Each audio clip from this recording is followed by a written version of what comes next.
नमस्कार दोस्तों, स्वागत है आप सभी का द डिवाइस एकेडमी में। और इस लेक्चर में हम कंटिन्यू करेंगे आधुनिक भारतीय इतिहास से संबंधित जो एमसीक्यू की सीरीज चल रही है स्टैटिक जीके वाली, वो हम कंटिन्यू करेंगे। और ये मैं आपको बता दूं 1995 से लेकर 2019 तक के पिछले 25 वर्षों में पूछे गए सवाल कौन सी परीक्षा में। ये परीक्षा है यूपीएससी सिविल सेवा परीक्षा, यूपीएससी सीएससी की प्रारंभिक परीक्षा में पूछे गए सवालों को यहाँ पे हम सम्मिलित कर रहे हैं। और ये आधुनिक भारतीय इतिहास की सीरीज का ये आखिरी लेक्चर होगा। इसके बाद हम पिछले 25 वर्षों के क्वेश्चन खत्म कर चुके होंगे। इसके बाद हम अगली सीरीज पर चलेंगे, ठीक है। और यदि इससे पहले आपने अभी तक प्राचीन भारतीय इतिहास और मध्यकालीन भारतीय इतिहास संबंधी लेक्चर नहीं देखे तो इससे संबंधित लिंक डिस्क्रिप्शन बॉक्स में दे दी गई, वहाँ लिंक से आप उन लेक्चर्स तक पहुँच सकते हैं और आई बटन पर क्लिक करके भी उन लेक्चर्स तक पहुँचा जा सकता है।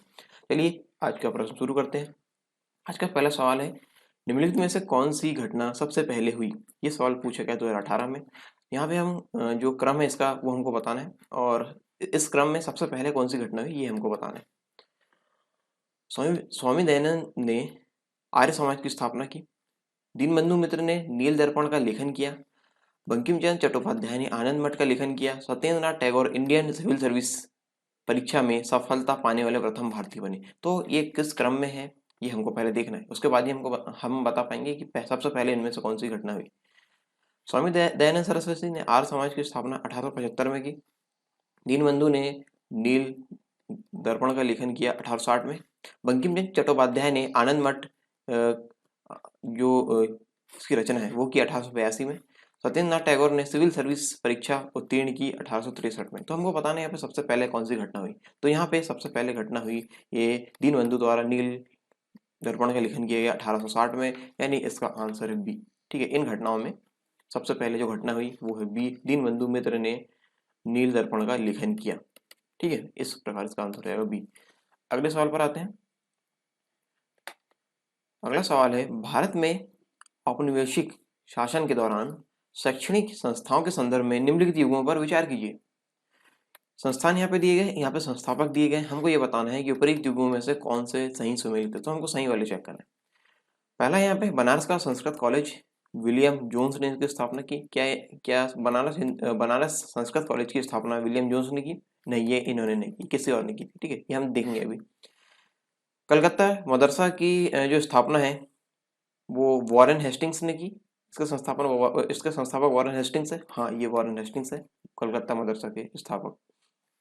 अगला है fort William college Arthur Wellesley. क्या फोर्ट विलियम कॉलेज की स्थापना आर्थर वेलेजली ने की? नहीं, ये इन्होंने नहीं की। ठीक है, तो यहाँ पर सिर्फ आंसर यहाँ पे दो वाला सही आ रहा है। इसके बारे में और हम देख लेते हैं। ठीक है, तो बनारस का संस्कृत कॉलेज के संस्थापक थे जोनाथन डंकन और फोर्ट विलियम कॉलेज के संस्थापक है लॉर्ड वेलेजली। ठीक है, इस प्रकार ये सही वाले आंसर है वो ये है। ठीक है, बनारस का संस्कृत कॉलेज जोनाथन डंकन द्वारा स्थापित किया गया। Fort William college Lord Wellesley द्वारा स्थापित किया गया। और कलकत्ता मदरसा जो कि ऑप्शन में दिया गया है वॉरेन हेस्टिंग, इन्होंने इसकी स्थापना की। तो इस प्रकार इसका जो आंसर है वो हो जाएगा सेकंड वाला। और सेकंड वाला ऑप्शन यानी केवल दो वाला ऑप्शन यहाँ पे हो जाएगा। ये सवाल 2018 में पूछा गया, आंसर इसका बी, कलकत्ता मदरसा की स्थापना वॉरेन हेस्टिंग्स ने की।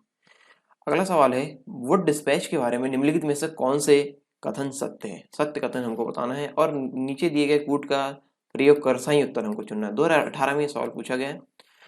सहायता अनुदान व्यवस्था ग्रांट्स इन एड शुरू की गई। विश्वविद्यालयों की स्थापना की सिफारिश की गई। ये सवाल पूछा जा रहा है वुड डिस्पैच के अंतर्गत। ठीक है, शिक्षा के सभी स्तरों पर शिक्षण माध्यम के रूप में अंग्रेजी की सिफारिश की गई। तो यहाँ पे वुड डिस्पैच के अंतर्गत यहाँ पे कौन से कथन यहाँ पे सत्य है ये हम चेक करते हैं। सहायता अनुदान व्यवस्था ग्रांट्स इन एड शुरू की गई। क्या शुरू की? हाँ, ये शुरू की गई है। पहला कथन यहाँ पर सही है। दूसरा, विश्वविद्यालयों की स्थापना की सिफारिश की गई। क्या ये सिफारिश की गई? हाँ, ये सिफारिश भी की गई। शिक्षा के सभी स्तरों पर शिक्षण माध्यम के रूप में अंग्रेजी की सिफारिश की गई। नहीं, ये तीसरा वाला नहीं है। ठीक है, तीसरा नहीं है। यहाँ पे सिर्फ पहला और दूसरा वाला है। यहाँ पे पहला और दूसरा वाला ऑप्शन यहाँ पे मिल जाएगा हमें पहले ऑप्शन में। ठीक है, केवल एक वाला ऑप्शन यहाँ पे सही है। सॉरी, केवल एक और दो वाला ऑप्शन यहाँ पे सही है। ऑप्शन है ए। ठीक है, पहला और दूसरा कथन यहाँ पे सही है। और जानते हैं इसके बारे में, वुड घोषणा पत्र बोर्ड ऑफ कंट्रोल के प्रधान चार्ल्स वुड का 19 जुलाई 1854 को जारी किया गया था। इस घोषणा पत्र में भारतीय शिक्षा पर एक व्यापक योजना प्रस्तुत की गई थी जिसे वुड का डिस्पैच कहा गया। क्या कहा गया, वुड का डिस्पैच। और इस घोषणा पत्र को भारतीय शिक्षा का मैग्ना कार्टा भी कहा जाता है। वुड के डिस्पैच को भारतीय शिक्षा का मैग्ना कार्टा भी कहा जाता है। ठीक है, प्रस्ताव में पाश्चात्य शिक्षा के प्रसार का सरकार ने अपना उद्देश्य बनाया। उच्च शिक्षा को अंग्रेजी भाषा के माध्यम से दिए जाने पर बल दिया गया, परंतु साथ ही देशी भाषा के विकास को भी महत्व दिया गया। ग्राम स्तर पर देशी भाषा के माध्यम से अध्ययन के लिए प्राथमिक पाठशाला स्थापित हुई और इनके साथ ही जिलों में हाई स्कूल स्तर के एंग्लो वर्नाक्यूलर कॉलेज खोले गए। घोषणा पत्र में सहायता अनुदान दिए जाने पर भी बल दिया गया था और प्रस्ताव के अनुसार लंदन विश्वविद्यालय के आदेश पर कलकत्ता, बम्बई, मद्रास में एक एक विश्वविद्यालय की स्थापना की गई, जिसमें एक कुलपति, एक उप कुलपति, सीनेट एवं विधि सदस्यों की व्यवस्था की गई। ठीक है, स्थापना नहीं, सॉरी, व्यवस्था यहाँ पे की गई। तो इस प्रकार इसका आंसर है ए। ठीक है, अगले प्रश्न पर पहुंचते हैं। अगला प्रश्न है यहाँ पे, निम्नलिखित में से किससे या किनसे भारत में अंग्रेजी शिक्षा की नींव पड़ी। किनसे या किससे अगर भारत में अंग्रेजी शिक्षा की नींव पड़ी। यहाँ पे नीचे दिए गए कूट का प्रयोग कर सही उत्तर हमको चुनना है। सही वाला हमको देखना है कि कौन से कथन यहाँ पे सही हो रहा है। 2018 में सवाल पूछा गया है। 1813 का chartered act, general committee of public instruction 1823, प्राच्यविद एवं आंग्लविद विवाद। तो किनसे या किससे भारत में अंग्रेजी शिक्षा की नींव पड़ी। तो ये तीनों ही कारण यहाँ पे महत्वपूर्ण है।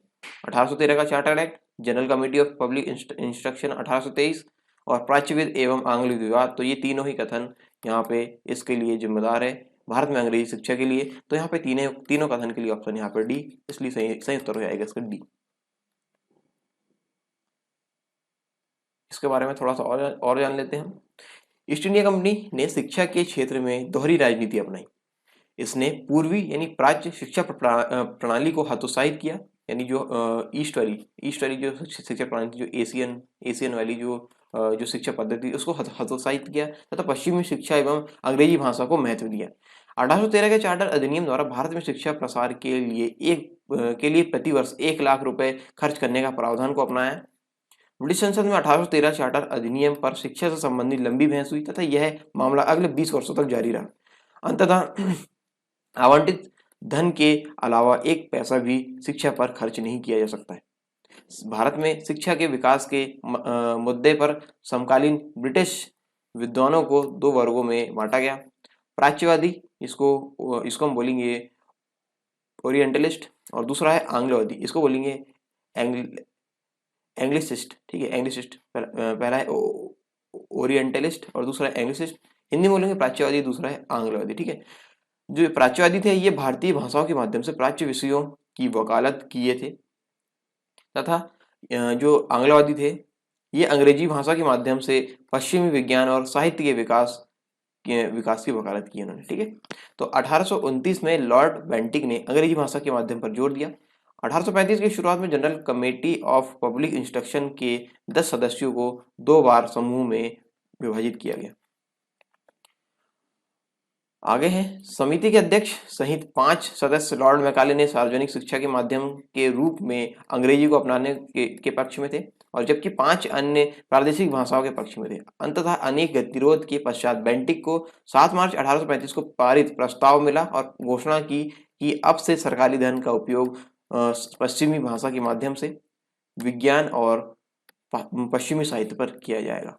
ठीक है, तो इस प्रकार जो इसका आंसर है, इसका आंसर यहाँ पे डी वाला है। ठीक है, जो तीनों कारण यहाँ पे दिए गए थे वो यहाँ पे अंग्रेजी शिक्षा की नींव के लिए नींव से संबंधित है। ठीक है, अगला सवाल है यहाँ पे, निम्नलिखित में से 1948 में स्थापित हिंद मजदूर सभा के संस्थापक कौन थे। यहाँ पे 2018 में सवाल पूछा गया है। ऑप्शन में देखते हैं, बी कृष्ण पिल्लई, EMS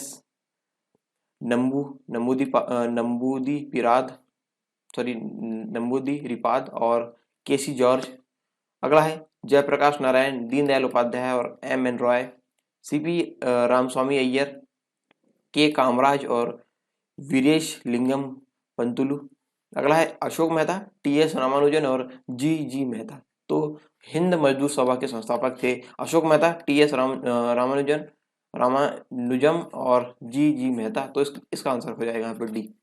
ठीक है, डी। और जानते हैं इसके बारे में, जो हिंद मजदूर सभा थी हिंद मजदूर सभा की स्थापना 29 दिसंबर 1948 में समाजवादियों, फॉरवर्ड ब्लॉक के अनुयायियों तथा स्वतंत्र कम्युनिस्टों द्वारा कलकत्ता में किया गया। इसके संस्थापक सदस्यों में बसावन सिंह, अशोक मेहता, आर.एस. रूईकर, मणिबेन कारा, शिवनाथ बनर्जी तथा T.S.. Ram sorry T.S.. Ramanujan प्रमुख थे। आर.एस. रूईकर को इसका अध्यक्ष तथा अशोक मेहता को इसका जनरल सेक्रेटरी बनाया गया। अगला सवाल है यहाँ पे, निम्नलिखित विदेशी यात्रियों में से किसने भारत के हीरो और हीरे की खदानों की विस्तृत रूप से चर्चा की? ये सवाल 2018 में पूछा गया है।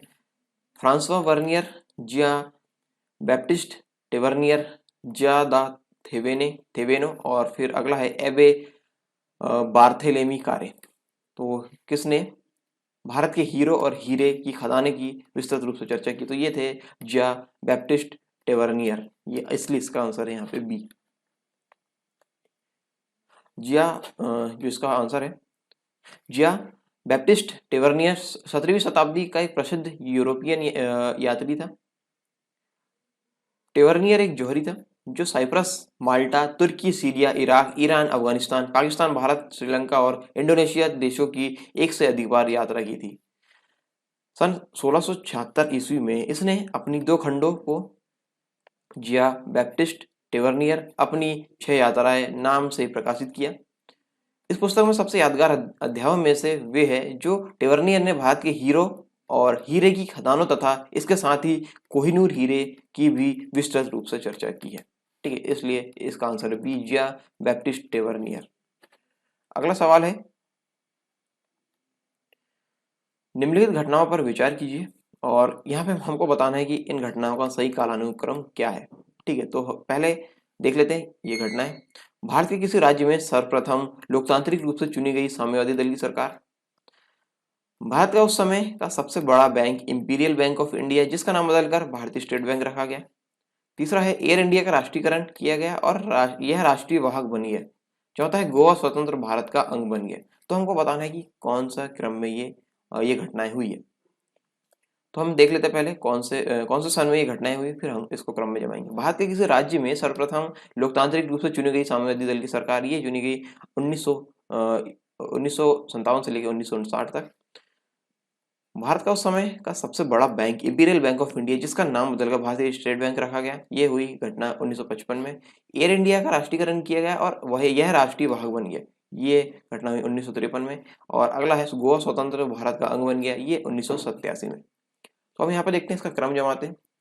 सबसे पहले ये हुआ, ये घटना हुई तीसरे नंबर की, तो इसको पहले रखेंगे। फिर ये हुई 1955 वाली, तो ये दूसरे में रखे। फिर यहाँ पे है 1957 वाली, ये पहले नंबर पे ये वाली है, और ये है चौथे नंबर पे। तो इस प्रकार, ठीक है, 3 2 1 4, 3 2 1 4 इस प्रकार क्रम यहाँ पे बन रहा है। तो ऑप्शन में हम यहाँ पे देख लेते हैं 3 2 1 4, तो इस प्रकार इसका आंसर हो जाएगा यहाँ पे जो बी वाला है। ठीक है, बी वाला आंसर इसका सही उत्तर है 3 2 1 4। इन घटनाओं का जो सही क्रम है वो ये जो ऊपर प्रश्न में दिए गए। अगला सवाल है यहाँ पे, स्वतंत्र भारत में भूमि सुधारों के संदर्भ में निम्नलिखित में से कौन सा कथन सही है? 2019 में यह सवाल पूछा गया है। स्वतंत्र भारत में भूमि सुधारों के संबंध में यहाँ पे कथन बताना है कौन सा सही। हदबंदी कानून पारिवारिक जोत पर केंद्रित थे, न कि व्यक्तिगत जोत पर। भूमि सुधारों का प्रमुख उद्देश्य सभी भूमिहीनों को कृषि भूमि प्रदान करना था। इसके परिणाम स्वरूप नकदी फसलों की खेती कृषि का प्रमुख रूप बन गई। भूमि सुधारों ने हदबंदी सीमाओं को किसी भी प्रकार की छूट की अनुमति नहीं दी। तो यहाँ पे स्वतंत्र भारत में भूमि सुधारों के संदर्भ में कौन सा कथन यहाँ पर सही है? तो ये कथन जो पहला है, ये वाला जो हदबंदी कानून पारिवारिक जोत पर केंद्रित थे, न कि व्यक्तिगत जोत पर, ये सही नहीं है, ये गलत है। भूमि सुधारों का प्रमुख उद्देश्य सभी भूमिहीनों को कृषि भूमि प्रदान करना था, तो ये सही है, दूसरा वाला सही है। इसके परिणाम स्वरूप नकदी फसलों की खेती कृषि का प्रमुख रूप बन गई, ये गलत है। भूमि सुधारों ने हदबंदी सीमाओं को किसी भी प्रकार की छूट की अनुमति नहीं दी, तो ये भी गलत है। तो यहाँ पे सिर्फ ऑप्शन यहाँ पे बी वाला सही है, इसलिए इसका उत्तर रहेगा बी। भूमि सुधारों का प्रमुख उद्देश्य सभी भूमिहीनों को कृषि भूमि प्रदान करना था। और जानते हैं इसके बारे में, तो देश की स्वतंत्रता के समय भूमि का स्वामित्व केवल कुछ ही लोगों के हाथों में केंद्रित था। स्वतंत्र भारत की सरकार का मुख्य उद्देश्य देश में समान भू वितरण करना था। 1950 से 60 के दशक में भू स्वामित्व के कानून विभिन्न राज्यों में अधिनियमित किए गए, जिन्हें 1972 में केंद्र सरकार के निर्देश पर संशोधित किया गया। इन संशोधनों का मुख्य उद्देश्य सभी भूमिहीन को कृषि भूमि प्रदान करना था। इन उद्देश्यों के अंतर्गत सरकार ने पूर्व से चली आ रही जमींदारी, रैयतवाड़ी, महलवाड़ी इत्यादि व्यवस्थाओं को समाप्त कर दिया। ठीक है, इसलिए जो ऑप्शन यहाँ पे है बी वाला, ठीक है, बी, भूमि सुधारों का प्रमुख उद्देश्य सभी भूमिहीनों को कृषि भूमि प्रदान करना था। ठीक है, अगला सवाल है, चार्टर्ड एक्ट 1813 के संबंध में निम्नलिखित कथनों पर विचार कीजिए। चार्टर्ड एक्ट के संबंध में कौन से कथन यहाँ पे है सही है, ये हमको बताना है। ठीक, कौन से कथन यहाँ पे सही है। इसने भारत में ईस्ट इंडिया कंपनी के व्यापार एकाधिपत्य को चाय का व्यापार तथा चीन के व्यापार के साथ छोड़कर समाप्त कर दिया। इसने कंपनी द्वारा अधिकार में लिए गए भारतीय राज्य क्षेत्रों पर ब्रिटिश राज क्राउन की संप्रभुता को सुदृढ़ कर दिया। भारत का राजस्व अब ब्रिटिश संसद के नियंत्रण में आ गया था। तो यहाँ पे सही वाले कथन हमको बताना है। इसने भारत में ईस्ट इंडिया कंपनी के व्यापार एकाधिपत्य को चाय का व्यापार तथा चीन के साथ व्यापार को छोड़कर समाप्त कर दिया। हाँ, ये सही है, ये कथन सही है, पहला वाला। ठीक है, दूसरा, इसने कंपनी द्वारा अधिकार में लिए गए भारतीय राज्य क्षेत्रों पर ब्रिटिश राज यानी क्राउन की संप्रभुता को सुदृढ़ कर दिया। क्या ये कथन सही है? हाँ, ये भी सही है। भारत का राजस्व अब ब्रिटिश संसद के नियंत्रण में आ गया था। क्या ये सही? ये नहीं था, ये सही नहीं है। ठीक है, कुछ परसेंट वहाँ पे उनको जा रहा था, ये हम जानेंगे थोड़ी देर में। तो यहाँ पे जो तीसरा कथन वो सही, तीसरा कथन गलत है, पहला दूसरा जो कथन है वो सही है। तो पहला दूसरा के हिसाब से जो यहाँ पे सुटेबल ऑप्शन है वो हम देख लेते हैं। तो ऑप्शन यहाँ पे देख रहा है ए, केवल 1 और 2 यहाँ पे सही है, केवल 1 और 2 वाला ऑप्शन ए यहाँ पे सही है। ठीक है, 1953 के चार्टर्ड अधिनियम के बाद एक और महत्वपूर्ण 1813 का अधिनियम पारित किया गया। ठीक है, और चार्टर्ड जो अधिनियम है वो कितने वर्षों में आते थे? यहाँ पे 1793 में आया था, फिर यहाँ पे 1813 में, मतलब ये 20 वर्षों के अंतराल में आते थे। ठीक है, 20 वर्षों के अंतराल में ये आते थे चार्टर्ड अधिनियम। और इस अधिनियम द्वारा कंपनी का एकाधिकार समाप्त कर दिया गया, यद्यपि उसके चीन के व्यापार का तथा चाय के व्यापार का एकाधिकार चलता रहा। कंपनी के भागीदारों की बहुत हानि नहीं थी, क्योंकि उन्हें भारतीय राजस्व से 10.5% लाभांश मिलने लगा था। कंपनी को और अगले 20 वर्षों के लिए भारतीय प्रदेशों तथा राजस्व पर नियंत्रण का एकाधिकार दे दिया गया, यद्यपि यह स्पष्ट कर दिया गया कि इससे इस प्रदेश का क्राउन के प्रभुत्व पर कोई प्रतिकूल प्रभाव नहीं पड़ेगा। ठीक है, इस प्रकार इसका आंसर है यहाँ पे बी। ठीक है, इसलिए जो हमने डिस्क्रिप्शन देखे ये सारी चीजें, और केवल 1 और 2 कथन यहाँ पे सही है। आंसर इसका ए। अगला सवाल है, अगला और आज का आखिरी सवाल और आधुनिक भारतीय इतिहास की हमारी सीरीज का भी आखिरी सवाल है। निम्नलिखित युगों पर विचार कीजिए। 2019 में ये सवाल पूछा गया। आंदोलन और संगठन यहाँ पे दिए गए और नायक या फिर लीडर यहाँ पे दिए गए हैं। तो हमको बताना है कि कौन से युग में यहाँ पे सही सुमेलित है। अखिल भारतीय अस्पृश्यता विरोधी लीग के लीडर कौन थे? महात्मा गांधी थे। क्या ये सही है? हाँ, ये सही है। ठीक है, अखिल भारतीय महात्मा गांधी अस्पृश्यता विरोधी लीग के लीडर महात्मा गांधी थे। दूसरा है अखिल भारतीय किसान सभा, इसके लीडर थे स्वामी सहजानंद सरस्वती। क्या ये सही है? हाँ, ये सही है। अखिल भारतीय किसान सभा के लीडर थे स्वामी सहजानंद सरस्वती। अगला है आत्मसम्मान आंदोलन, इसके लीडर ईवी रामास्वामी नायकर थे। हाँ, ये सही है। ईवी रामास्वामी नायकर आत्मसम्मान आंदोलन के लीडर थे, यानी नायक थे। तो इस प्रकार हमको देखना है कि इस कूट के अनुसार कौन सा यहाँ पे सही बैठ रहा है, क्योंकि तीनों कथन यहाँ पे सही है।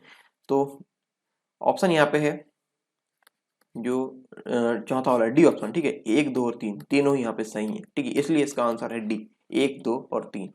और जानते हैं इसके बारे में, 1923 ईस्वी में स्वामी सहजानंद सरस्वती ने बिहार किसान सभा का गठन किया। अखिल भारतीय किसान सभा की स्थापना 11 अप्रैल 1936 ईस्वी को लखनऊ में किसान नेताओं स्वामी सहजानंद सरस्वती की अध्यक्षता में की थी।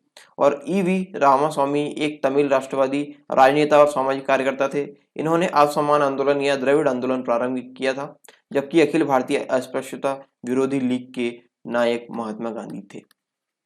ठीक है, तो इस प्रकार जो तीनों कथन दिए गए वो सही है, इसलिए इसका आंसर यहाँ पे डी है। ठीक है, डी वाले ऑप्शन में 1, 2 और 3 तीनों कथन यहाँ पे ऑप्शन में है, तो डी वाला ऑप्शन यहाँ पे सही है। तो ये आधुनिक भारतीय इतिहास से संबंधित ये एमसीक्यू की सीरीज यहाँ पे खत्म होती है, जिसमें हमने पिछले 25 वर्षों के प्रश्नों का अवलोकन किया है, और ये थे 1995 से लेकर 2019 तक के सवाल। ठीक है, जो कि यूपीएससी की सिविल सेवा परीक्षा के प्रारंभिक परीक्षा में पूछे गए थे।